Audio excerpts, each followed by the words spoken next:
Good morning, and welcome to today's webinar brought to you by MACF and Florida Makes. I'm your host, Christian Davidson, along with Sherry Reeves. Today is August 12th, 2020, and we are starting this program at 11 a.m. Eastern Time. Today's webinar topic is A World Turned Upside Down, an Economic Outlook Amid a Pandemic. I would like to introduce today's speaker, Tim Quinlan. Tim is a managing director and senior economist with Wells Fargo Securities. Based in Charlotte, North Carolina, he provides analysis on U.S. economy and major foreign economies. Tim's work has been published in academic economic journals, and his comments on the economy regularly appear in the Wall Street Journal, the New York Times, and USA Today. He is also a frequent guest on Bloomberg TV, CNBC, and National Public Radio. Tim first joined the company in 2002 and previously held positions as a trust portfolio manager and investment strategist before joining the economics group in 2007. Prior to joining the company, he worked for Putnam Investments in Boston. Tim is a member of the National Association for Business Economics, and Tim has a BA from Siena College in Albany, New York. Wells Fargo and Company is an American multinational financial services company headquartered in San Francisco, California, with central offices throughout the United States. Valerie McDonald, Vice President of Wells Fargo Commercial Banking here in Orlando, has been a long-standing partner of manufacturers in Central Florida and the state of Florida. Valerie has served on the board of directors and has been a member since 2006. I would like to thank Valerie for setting up this webinar and our guest speaker. A few housekeeping notes. As a participant, your audio will be in listen-only mode using your phone or computer, whichever is most convenient. Additionally, you will have the opportunity to ask questions at the end using the question and chat windows. This is a live webinar event which will be recorded, and a link to this recording will be provided to you within a few days. Now, I would like to turn the presentation over to Tim. Christian, thank you so much for having me, and good morning to all of you. I've got a great presentation together ready here for you today, and if all of our technical stuff is working, and it looks like it is, I'll go ahead and kick things off here.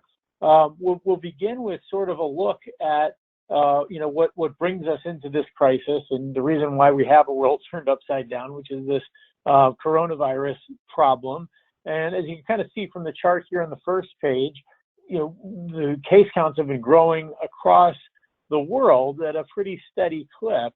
In the United States, we've had kind of I know we're not supposed to call it a second wave, but I'm kind of short of another way to describe it. When you look at what we've got here, we had kind of the initial outbreak in early April, and we had our quarantine and kind of had this more or less under wraps. And then starting in about the second half of June, the case counts really started to take off again. And I think there's a few factors behind that, but as people in Florida, I think, can attest to better than anybody, this is kind of largely a function of what's happening on a regional basis. So in places where the crisis was most pronounced early on, the Northeast in particular, you're seeing the case counts kind of come down pretty dramatically. But across many parts of the West and particularly the South, we've seen case counts really beginning to rise a little bit more meaningfully. Now, there's a little bit of a bone of contention here. How much of the new cases is a function of just more testing? Well, you get an indication of that by looking at the positivity rate on the right-hand side. And the idea here being, the overall lighter shaded blue bars is the total number of tests, and the darker shaded blue bars, well, that tells you the people that are testing positive, and then the line gives you the positive rate. And so nationwide right now, we've got a positive rate of about 7.5%. I suppose it doesn't come as news to people that in Florida, the positive rate is 17.2%. And so, you're dealing with a lot more testing and also a lot more cases. If I can put kind of a good spin on that, as you can see from the chart on the left-hand side, Florida is also seeing its case counts per 100,000 residents coming down pretty meaningfully on trend, and that is kind of also broadly reflected in a handful of other hotspots like Arizona, Texas, and California. just based on sort of the trajectories here, it looks like these hotspots are finally starting to get things under wraps here a little bit.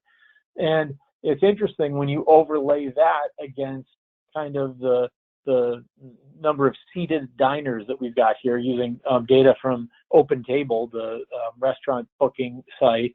It's this frustrating trade-off between reopening and helping the economy, and reopening being associated with rising case counts, and that's a real fix in this backdrop. And nowhere is it felt more pronounced than in various tourism-related employment. And of course, Florida being kind of the country's leading state, or certainly among the leading states in the tourism industry, it is certainly being impacted in a pretty substantial way. When you look at various categories of manufacturing in other states, or just kind of aggregate numbers across the country, you tend to see this really sharp reaction to COVID in terms of big declines in labor market activity, but then very often a pretty decent bounce. For example, you've seen the number of jobs coming back generally exceeding economist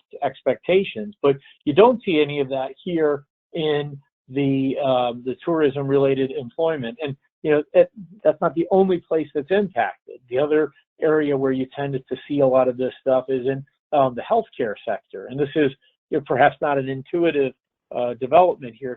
If you don't know anybody that's working specifically in the healthcare industry, you might take you by surprise a little bit here. But because of the shutdowns, a lot of these ambulatory service centers and residential care facilities are seeing either closures or people pulling their loved ones out of these facilities for fear that they'll be vulnerable or susceptible to COVID. And so in various healthcare related fields, you're seeing pretty substantial layoffs, and that's true in Florida as well. And yes, I know every night in the local news they talk about the hospitals being overwhelmed in some parts across the state, and that's certainly true. And God bless those people, all the best to them as they fight this thing. But people in the healthcare industry more broadly across the state are not seeing the kinds of employment activity that they did before.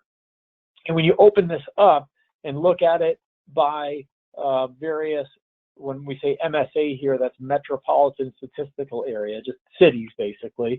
And when you look at that by MSA across the state here, what you generally find is the more tourism centric it is, kind of the more pronounced the labor market reaction is. So Orlando obviously being down 169%. This is sorry, not percent. This is in thousands of people. These are really substantial layoffs, and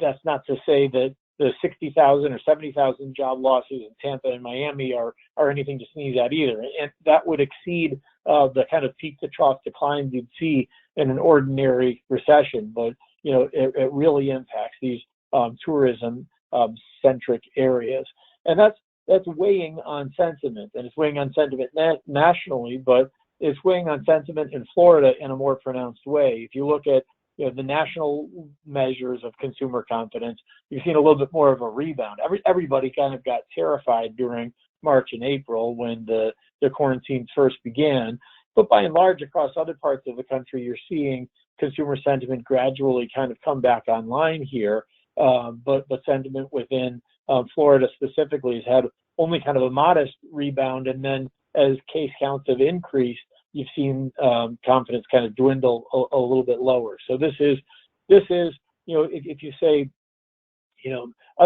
aside from just looking at COVID cases, if you say what other states are impacted economically by this pandemic that we're dealing with, it's other places that rely on tourism and people being out in public and out engaging in the services economy. So you see it in places like Las Vegas, the entire state of Hawaii, coastal parts of other states, Southern California. These areas are seeing a lot of the impact there as well. when you kind of look at these numbers nationally, we now have official figures for the second quarter. The economy contracted. You can see here at a 32.9% annualized rate in the second quarter. Now, that doesn't mean that we lost a third of our economy. These figures, the annualized growth rate simply says if things shrank at the rate that they did during those 3 months, so the second quarter, that's April, May, June. So if we had April, May, June all year, it'd be a pretty bad year, is what that's telling you. But fortunately, that's not the case. We're looking at a trajectory here over the next few quarters where growth is poised to rebound, and perhaps in a pretty pronounced way. We're going to be publishing our updated forecast a little later on today, which will put some harder numbers around the forecast here for both consumer spending and the broader economy. And there's a case to be made that the third quarter will be a relatively strong one. And so when you think of this in terms of the shape of the recovery, people say, is this a V shape or a U shape, or what kind of shape does it have? Well, here's the overall level of GDP and the size of the U.S. economy. And I think by any reckoning, we've really kind of fallen out of bed here over the last few months, or the first couple quarters of the year. And even with a strong rate of growth in the second half and relatively decent growth throughout the course of 2021, we're still not going to be back to that pre-recession peak, even by the end of our forecast period. And if you just kind of do a basic trend line extension there from what we've got, you can tell it's going to be sometime in late 2022, maybe even the start of 2023, before we've got a full recovery. If you want to kind of zoom in on this a little bit, so we're looking at like a 20+ year history here. Let's just kind of zoom in on the last 3 years. The blue line on the top is an indication of what our forecast was kind of pre-pandemic or pre-COVID. And then the darker line there is kind of a zoomed in version of what you were looking at on the prior slide. And so what you come away with here is we've got an output gap right now that's at its largest point. Round numbers, almost 2 trillion, 1.7 trillion something, I think it works out to. And then that output gap kind of narrows over time as we get closer to what we were anticipating before the crisis. So you've seen things kind of set back a couple of years, and that's by and large this theme that we're going to kind of consider as we look at various aspects of the economy and manufacturing and the consumer and broader measures of business spending and output. We've kind of been largely set back. And when I think of where this is the most pronounced, or where it will take the longest to get back, and I recognize this isn't going to make me the most popular guy in a group of manufacturers, but I'll try to call it plainly for you here and not beat around the bush. Industrial production is hit rather hard through this. So let's look at the month-over-month numbers here on the left-hand side. As we say in the call out there at the top, that decline in March of 5.4% ended up getting revised down to a slightly smaller decline. But even with that upward revision, it was the biggest decline since 1946. But what was happening in 1946? Well, that was the demobilization after the Second World War. That was a pretty big disruption to manufacturing output. And then, so that was the month of March. And then April came along, and we fell almost 12%. We fell 12%. So that is almost 3 times larger than the largest decline on record. Really no way to put this stuff in scope. And now I recognize we had a couple of record increases on the other side of that in May and June. And I'm very glad to see that. No one more glad than I to see it. But when you look at what this means in terms of just the level of manufacturing output in the United States, look at that line on the right-hand side there. So the industrial production index knocked down to a second quarter average of 93.7. Kind of trace your finger off to the left-hand side, you can see the last time it was this low was when we were kind of coming out of recession back in 2010. And if you kind of keep tracing your finger to the left there on that same chart, you'll see we're at levels today that isn't too far off where we were, 15, 20 years ago, back around 2003, 2004, somewhere in that period. And yes, we've got an upward trajectory planned here for industrial production. We've got that line kind of moving straight up, and you could say it's kind of V-shaped, but the right-hand side of the V doesn't nearly match the left-hand side of the V. So it's going to take a lot longer for manufacturing to get back. And let's kind of compare that to the prior cycles for a second. Look back at the 2001 recessions. You can always see the recessions because they're the gray columns in the chart there.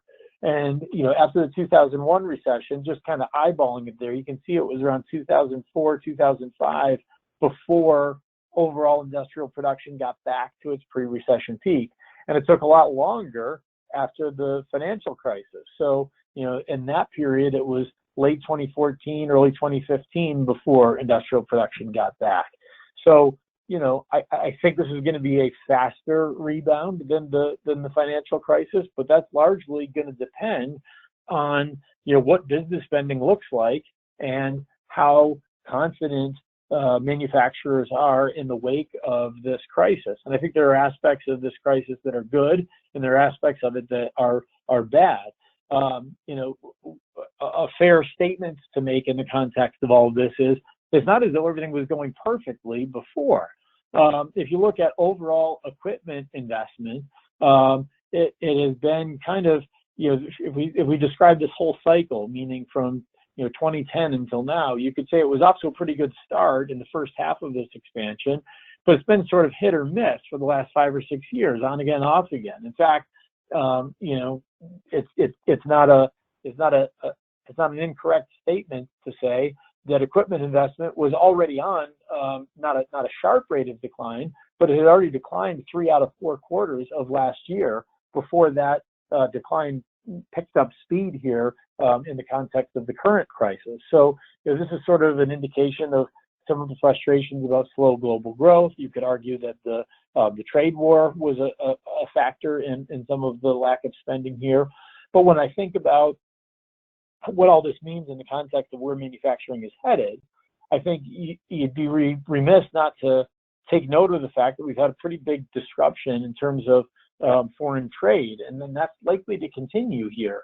And I think we've learned that this shift to just-in-time inventory management has given some manufacturers the ability to squeeze a little bit of extra profit out in recent years, but we're finding now that it leaves us a little bit vulnerable to supply shocks. So what this chart is showing is the degree to which manufacturers are reliant upon imports. So this is the percent of intermediate imports that are necessary for various industries. And so the higher up you are on this chart, the more vulnerable your industry is to supply chain shocks. And this probably goes without saying, but when you talk to a non-manufacturing group, sometimes you have to point this out. The 10 industries with the highest percentage of imported inputs were all in the manufacturing space. There's not a lot of supply chain disruptions in the service sector. There are some, and we could talk about that if anyone's interested in it. But largely, these supply chain shocks disrupt manufacturing a little bit more.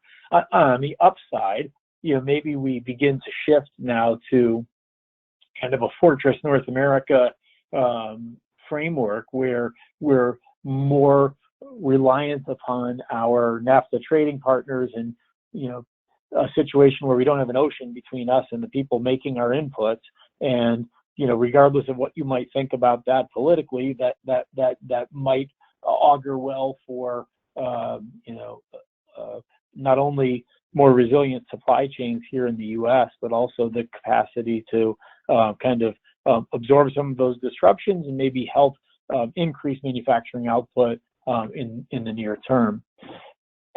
A large part of the outlook, and a large part is an understatement, more than 2/3 of the outlook for the U.S. economy is kind of contingent upon the consumer. We talked about this already a little bit in the context of Florida tourism, But if you think of this in the context of consumer spending, it's almost 70% of the economy. And I think people sometimes get the wrong idea around that, as though our economy is just based on people going out and going shopping. And as you can see from this chart, that's really not the case at all. The goods portion of spending in the blue here comprises roughly a 35% share of consumer outlays.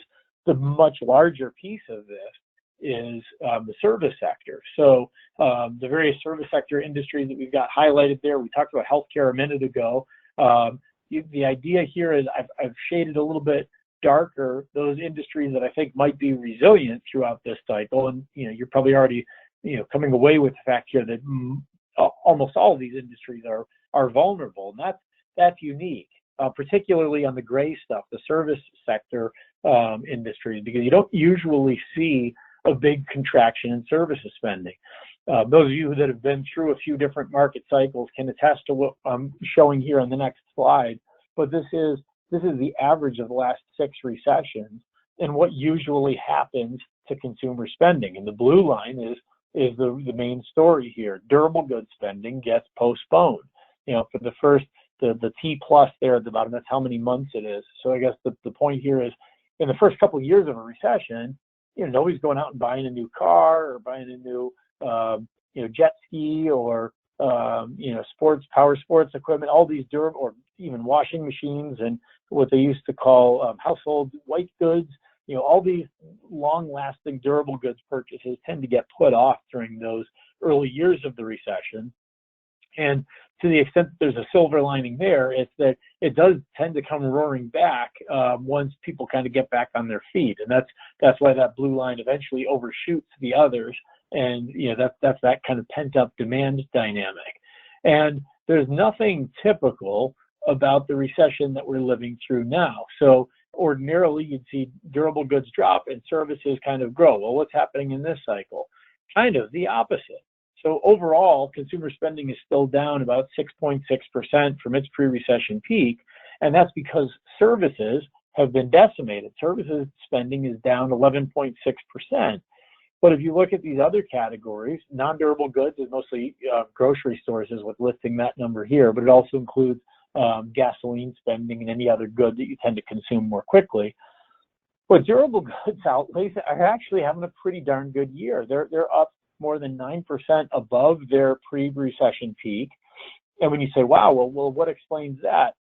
We've broken out the components of durable goods on the right-hand side of the chart here. And, autos are more than 10% up. Home furnishings are up.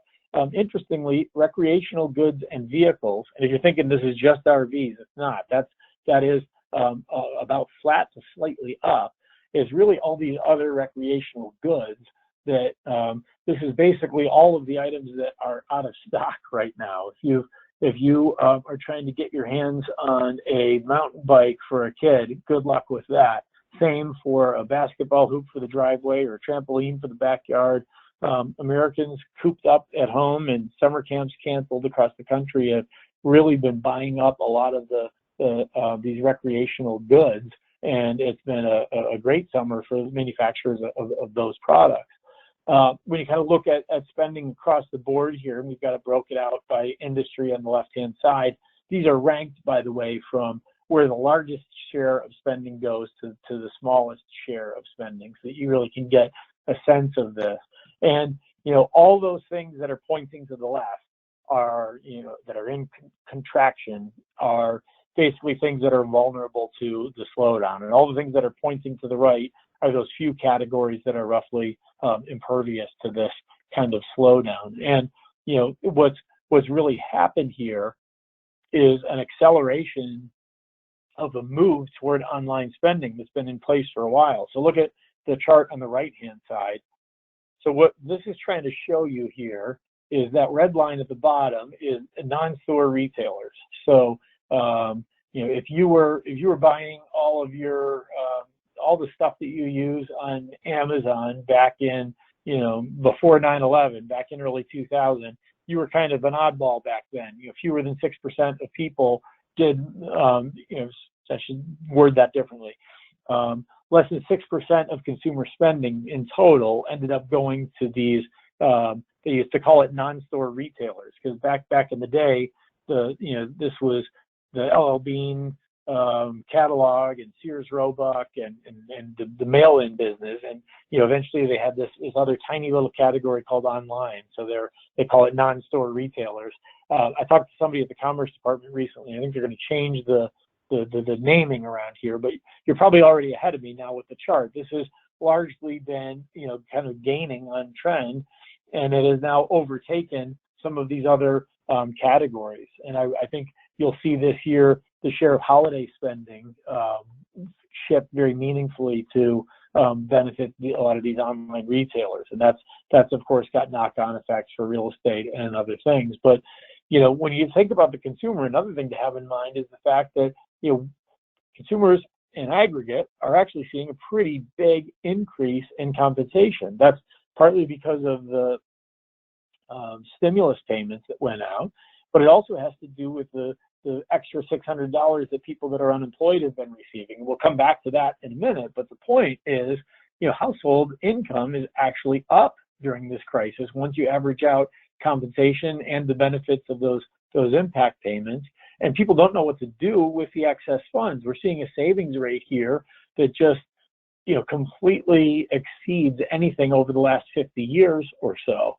And I think this is largely a function of those stimulus payments. And once we get July data here, we'll come back down to earth a little bit. But it still is a fair statement to say that the people are finding themselves with a lot of extra cash, and that has, believe it or not, given a lot of people the confidence to gradually start returning back to some of these recreational locations. That's not as strong in Florida at the moment, the green line on the left-hand chart, but it is kind of picking up on trend a lot faster than people were anticipating earlier. And so what all this means is that consumer spending is poised to come roaring back in the third quarter as well. And you can see our forecast there at about 25%. If you ask me where the risk is in that outlook, if you say, well, what if COVID really starts to freak people out and they don't feel very confident going out to restaurants and stuff, maybe that 25% number comes down, huh? I would say no. I am pretty committed to the idea that third quarter consumer spending is going to be a blowout. I wouldn't be shocked to see it come in north of 30%. And the reason for that is all it needs to do is in the months of July, August, and September, if personal consumption spending is just simply flat in those months, you'll see an annualized growth rate of almost 30%. So any kind of a monthly increase here in the next few months would result in a even faster rate of consumer spending growth. Now, it's hard to get too excited about the prospects for consumer spending in an environment where you still have over 1 million people a week filing first-time claims for unemployment insurance. Now, these figures are moving down. It's a hell of a lot better than it was in early March when we had 6 or 7 million people a week filing unemployment insurance claims, but it's still far too many. And the fact that we are seeing such a pickup in the overall pace of hiring, it makes some of these claims figures sound a little weird. So, for example, if we just look at the unemployment rate, that has come down really, really quickly over the last few months. And as you can see from our forecast, we've got it continuing to come down, kind of an upside down V here.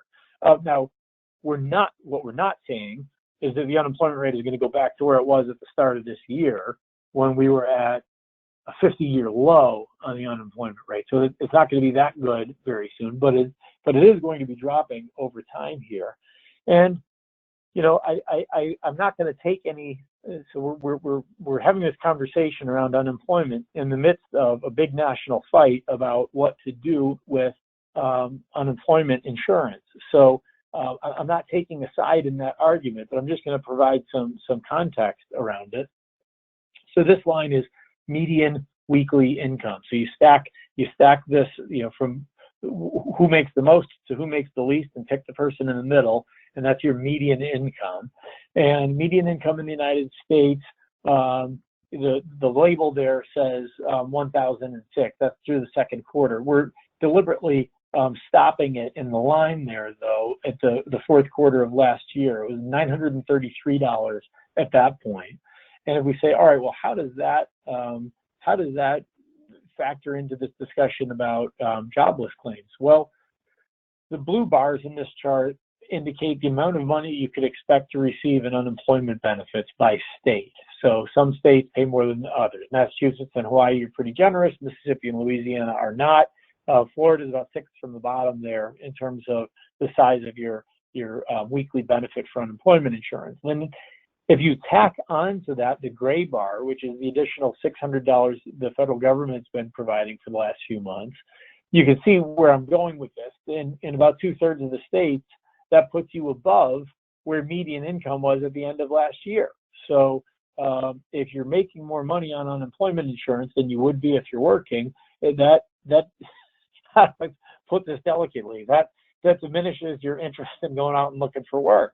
And I don't mean to make light of this stuff. If I lost my job tomorrow, I'd be damn glad to have the unemployment benefits, and I'd want every extra penny that the government was able to give me. But the impact on the bottom line here for the federal government is not a small one. So this is kind of the bills for just the Federal Reserve's programs throughout the course of this crisis. And the Federal Reserve has really gone all out here. This is kind of a timeline of it, and I'm not going to go through this line by line, but the point is the Fed has taken its borrowing rate down pretty close to zero. They've gone out into the financial markets and bought up not only treasuries and mortgage-backed securities, the kinds of things that it had bought in previous cycles, but now also municipal bonds and exchange-traded mutual funds that own as the underlying securities of those funds, things like corporate bonds. And they've also created a variety of funding facilities for commercial paper markets, primary dealers, money market funds. In fact, just last night, the Fed announced provisions by which they would expand their municipal lending facility and decrease the cost of financing for municipalities. So my timeline here is going to need a few new updates with some of the measures that the Fed has just gotten into in the last couple of days. And it probably bears noting in the context of this discussion that it's not just the Federal Reserve that has been doing things to stimulate growth and help the economy. You've also got the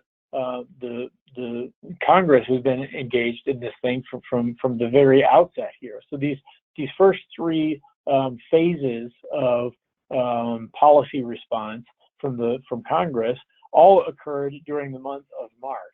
And the early rounds here were just passed very, very quickly, just funding for vaccines and research and development and getting free testing available for people so we could get this stuff figured out. So that's in the accounting of the federal government, this is penny ante poker here. Just a couple $100 billion between friends. You add it all up, it's about 1% of GDP. But then you get into the really substantial stuff here with phase 3. So that's your coronavirus aid, relief, and economic security. This is the CARES Act that you've heard so much about. So that's where they get the funding for the unemployment benefits money, the extra $1,200 payments that went out in the stimulus checks, also the PPP loans and various measures to allow employees to or employers rather to defer their share of Social Security payroll. Note that that's just the deferral, not a cancellation of, but suffice to say that there was pretty big take-up in that PPP lending program, and so that was followed pretty quickly. They ran out of money on this pretty quick, and so that was followed with this phase 4, which added on an additional $500 billion to provide additional funding here to kind of get us through that. But this is not a small amount of money. And they're now in this discussion over phase 5. Congressional leaders actually have now gone home for their summer recess. That's a little bit of an unfortunate development because it leaves some unfinished business on the table here. Among the things that they were talking about doing was getting extra fiscal support to state and local governments, ways for employers to minimize the impact of worker retention programs, another round of stimulus checks, another round of unemployment benefits, and they've kind of broken here without any even short-term extension plan. So it all kind of is on hold here, and the people that are without work are stuck holding the bag and don't have any kind of additional funding coming from the federal government now.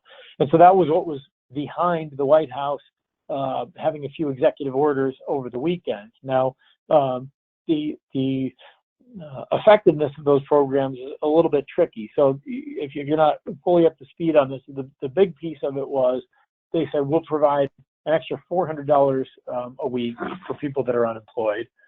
The trick there, though, is you get $300 from the federal government and $100 from the state and local government. But in most cases across the country, the state and local government's broke, so they can't really kick in that $100. And it's not entirely clear what happens in the instances where the states can't pony up their share of it. Will you get the federal government anyway, federal money anyway, or not? And there's been kind of some conflicting news, and there's not been a real clear determination yet from the government in terms of how this is going to work. In any case, it doesn't begin until the first week of September, so they've got at least a little bit of time to continue sorting that out. But you know, that's sort of where we are in the short run. So I'm very glad that the Federal Reserve has kept financial markets moving, and I'm certainly glad for the social safety nets out there that help keep Americans protected during a time of pandemic. And I don't mean to be the cold-hearted guy in this discussion, but this stuff comes with a price. And when we look at the size of the federal budget deficit, as I've got it plotted on this chart here, you know, this stuff adds up to real serious money. We're talking about budget deficits. This is not the national debt. This is just the annual budget deficit. How much do we have coming in taxes, and how much are we spending on government programs? You're talking about budget deficits here that are on their way to, you know, 20% of the size of the economy. This is, you know, $4 or $5 trillion budget deficits. We haven't seen government spending like this since the height of the Second World War. And, you know, the frustrating thing to me when I look at this chart of the last 44 years is usually during a long economic expansion, we have a tendency to narrow the budget deficit. Look at the 1990s, look at the 2000s. You know, you can even look at this current cycle up until around 2015 or so. We were narrowing the budget deficit, but then, you know, both parties in Washington decided it's okay to run big budget deficits. And so we came into this thing with a, you know, 4.5% budget deficit. And obviously that's getting blown up right now. But that's kind of the backdrop for all of this stuff. I'm glad we've got the programs out there. You know, we will be paying the price for this through either, you know, higher taxes ourselves or higher taxes for our kids. But at some point, if you want to dance, you got to pay the fiddler, and we're running up quite a tab here in the meantime. So that gets us to about the 40-minute mark here, and that's what I had planned for my formal remarks. But I'd be very glad to answer any questions that people may have out there.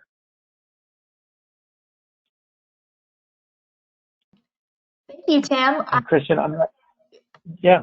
We did have a question come in. It was a little bit earlier in your presentation, so you may have already covered it, but maybe you can recap this question. Our employment numbers in manufacturing were trending down in East Central Florida before the COVID-19 pandemic. Can you talk about how the COVID-19 crisis will exacerbate this problem? Right. So I'm seeing, as we talk here, it looks like I've lost my internet connection is either spotty or gummed up here, so I can't change my view. But I don't need that to answer the question. Yeah, manufacturing employment is, you know, I think in any state right now it's kind of in flux. I mean, the good thing to be said is that you know, manufacturing, it's a little easier to bring your workforce back. And, you know, I'm not saying it's easy, but easier in general to bring your workforce back and maintain social distancing and face masks or whatever measures need to be taken, manufacturers are used to wearing protective equipment and eyeglasses and hard hats, and adding a face mask to the mix is not such a big imposition. So I think by and large, manufacturing is better able to create a safe workplace for its employees. The question is there demand out there for the manufactured goods to kind of keep things rolling? And there your mileage may vary. If you're providing stuff directly to other businesses across Florida, it might be a little bit of a difficult rebound in the short run here, just because of all the things we talked about at the outset of the presentation. But if you're talking about manufacturing more broadly, as I said in the slide with industrial production on it, we've got it growing through the next couple of years, but growing off a kind of a diminished base. I ran into a guy in my neighborhood this morning that is a manufacturer to largely the construction equipment space, and I ran into him. I'm always asking people questions to try to inform my view on the economy. And I said, you got to be doing pretty well. I understand, the construction business and remodeling in particular is doing pretty well. And he said, yeah, I am, but I'm getting killed on prices right now. Last year I struggled with demand. Now I finally got demand, but of course, the prices are killing me. So, that's kind of the frustrating thing that a lot of these folks face. So I think there's reason to be optimistic about the outlook for manufacturing employment, but I'm not the world's biggest bull in that regard either. Thank you. The next question is, what impact do you see the upcoming election having on manufacturing? So this is a tricky one. So I think, and listen, you're probably gonna send 100 nasty emails my way no matter what I say in response here. So just hear my full response out before you make up your mind on what you think of what I'm saying. A Republican president is associated with an immediate move higher in the ISM index. So if you're not familiar with that, and I don't imagine there's many people in manufacturing who are not, but the ISM is the Institute for Supply Management. It's a bellwether for manufacturing activity, and kind of another measure that you can point to here is the NFIB, National Federation of Independent Business, tends to reflect small business confidence a little bit better. That also has a tendency to rise in the wake of a Republican president taking over. So at its face, and please don't take me out of context or make this my complete statement, but generally speaking, Republican administration is associated with a better response in manufacturing. That said, I think this is an important add-on to that observation.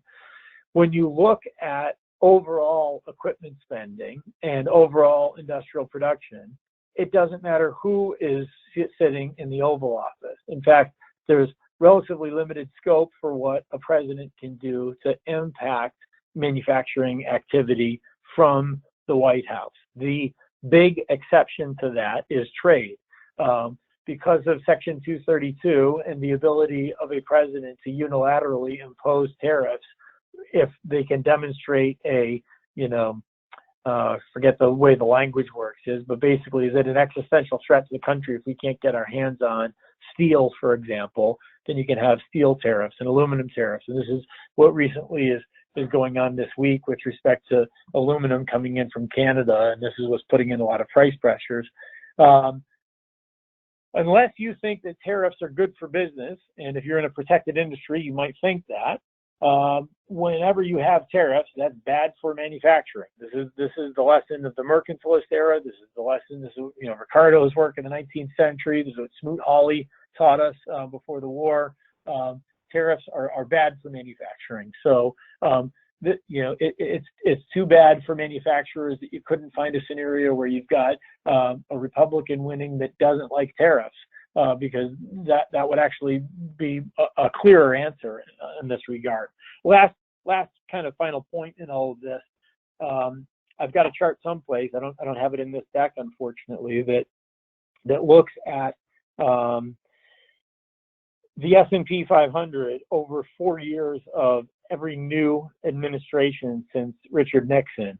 And when you rank those up, the kind of clear takeaway from that exercise is there is no real benefit. That chart goes, Democrat, Republican, across the course of it. There's, for financial markets in the economy, there's not a clear difference between Republicans versus Democrats.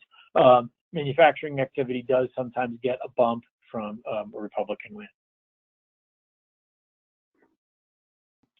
Thank you. So I follow up to that would be, assuming there is a change in party, do you see any immediate impact, or do you feel it would pretty much stay the same? Yeah, I don't see any immediate impact. I think, if in the unlikely scenario that you have, either party completely cleaning out and, replace. So if Biden wins in November and, both houses of Congress, sweep blue, and you've got a clear, Democratic sweep across both houses of Congress, then I'm not sure exactly what kind of a reaction that would have, but I think people would then begin to worry about tax policy and it being a potential negative for financial markets and business spending more broadly. I'm not saying that would be my personal views on it, but I think that's my personal view on what the market reaction, how they would interpret an all Democratic sweep. Having said that, Republicans are only defending a handful of Senate seats in this election, and the polling data there suggests that it would take some pretty unexpected outcomes for them to lose control of the Senate in this election. An expansion of the Democrats' margin of victory in the House seems to be a likely outcome at this point. And I recognize that polling data was notoriously wrong in 2016, but if the election were held tomorrow, I would bet on Joe Biden emerging with the victory there. And it's not as though we've got a Trump forecast and a Biden forecast that we can't wait to just go throw the switch and get totally different numbers. As I said before, it's not going to meaningfully, whether it's Biden or Trump, it won't really meaningfully change the quarter at which overall GDP returns to pre-recession output levels. Either way, it's going to be, late 2022 before that happens. And either way, Trump or Biden, we're going to eventually have to have, maybe it doesn't happen in the next 4 years, but we're going to eventually have to have higher taxes. That's just the inevitable result of all the money that we're spending right now. The fiscal conservatives are an extinct species right now in Washington. Thank you, Tim. That was some great insight. Here's another question that came in. Does a vaccine accelerate recovery? Yeah, the vaccine does accelerate recovery. It doesn't assure immediate recovery. If they announce tonight that they've got the vaccine and, all of the pharmaceutical companies are going to work together to start churning it out as quickly as we can, people will revise up their GDP numbers, but it's not as though we reopen the country next week. If that happens, you've still got a logistics problem with the manufacturing of it. You still have a politics problem with an estimated 25% of people that won't take a vaccine even if we've got one. And if everybody doesn't take it, we'll never achieve herd immunity. So it's going to be a little bit trickier. In the 1950s, when Jonas Salk came out with the polio vaccine, it was a no-brainer. You've spent, my parents lived through this. Maybe some people on the call or people on the call's parents lived through this. You spent your summers not being able to go to the town pool or the town swimming hole or the local lake. You couldn't get in the water any place.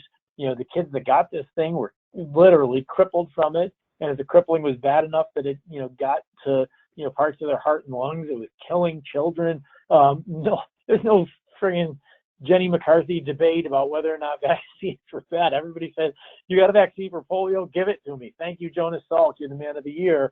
And, everybody took it. And we were able to, eradicate polio pretty quickly. And, unfortunately, the nonsense of disinformation and lunatics on the internet getting everybody to take the vaccine once we've got it is going to be a little bit of a hurdle. But yes, it's good. It's clearly a good way to be, but we also need to change our thinking around it a little bit. Think of the flu vaccine every year. I mean, the flu is a different type of, I don't think it's technically a coronavirus, but they share some characteristics. And one of them is there's no vaccine that's going to guarantee you'll never get COVID. It'll just say, just the same as the flu vaccine, you're less likely to catch most strains and most varieties of it. But I think the scary part of this, and this isn't my message, this is the message I'm hearing from epidemiologists, is get used to this thing. We're going to be living with this as a part of life for the foreseeable future. If we've got a vaccine, it might mean that we're not living with face masks all the time, and people socially distant, and the splash shields up between you and the guy at the grocery store. Maybe that stuff can go away a little bit if we've got a vaccine, but a vaccine doesn't, it's not a cure-all pill for the economy.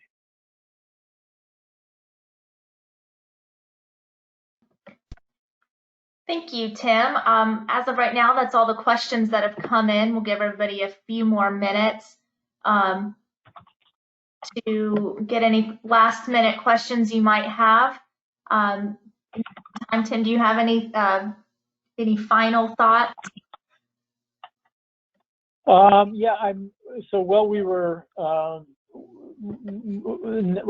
had a second here to look. I was just going to show, I'm hoping this goes okay. I've been working on I'm going to try bringing this chart. Are you seeing a Bloomberg chart in front of you now? Yes, we can see that. Okay. So that is, relevant to that first question about manufacturing employment. So this is the monthly change in manufacturing employment. So I'll show you the actual numbers behind this on the next shot here. So these are in thousands. So that means in April, this is 1.3 million lost jobs. But over the last few months here, we've got, we added almost 250,000 jobs in May, another 357,000 in June, and then we've kind of lost a little bit of the momentum here more recently. But that's kind of what the most recent trajectory has been. Unfortunately, I don't have these numbers readily available for the state of Florida, but that's what the manufacturing employment numbers look like for the country as a whole. I do like this this format that you use, because in most of my webinars I don't have the opportunity to kind of work in another screen and bring in a relevant chart. So I'm having a good time here. Hopefully somebody's got another question for me. We can use that again and bring it back in. Yeah, that was great. Thank you for sharing that. No, we don't have any more questions right now. If somebody does come up with something, please send that into MACF and we can get that information to Tim and get an answer for you. Let's see. If there aren't any more questions, then we will go ahead and close for today. Tim, we'd like to thank you so much for presenting and for sharing your expertise with our manufacturers. We'd also like to thank Florida Makes for their support of our Florida manufacturers and for MACF. And we'd like to thank all of you for your participation today. If you'd like more information about MACF, you can go to our website. It's macf.biz. And then for future events and webinars, you can view our events page on our website. As you exit the webinar, we are seeking your feedback about how to improve these webinars and better meet your needs. So if there are topics of value to you that you would like us to find an expert in, please share that information with us. Please watch for our upcoming webinars through MACF and Florida Makes. And with that, I will bid you all a good day, stay well, and keep manufacturing.